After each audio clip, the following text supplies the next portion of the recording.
നീ അറിയേണ്ടത് നൂറ്റാണ്ടുകൾക്ക് മുന്നേയുള്ള ഗംഗാനഗര സാമ്രാജ്യത്തിൻ്റെ കഥയാണ്.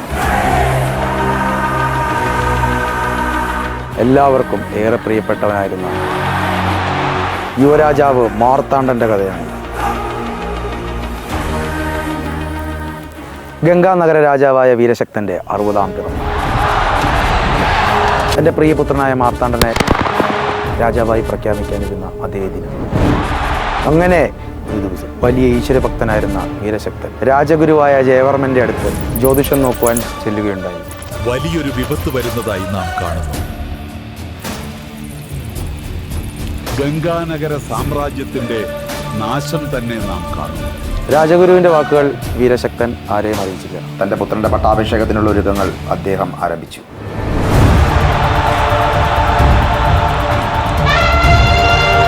അങ്ങനെ രാജ്യം കാത്തിരുന്ന ആ ദിനം വന്നെത്തി. പക്ഷെ ഒരു സാമ്രാജ്യത്തെ തന്നെ പിടിച്ചുലയ്ക്കാൻ പോന്ന ഒരു ദിനമാണിതെന്ന് ആരും അറിഞ്ഞില്ല.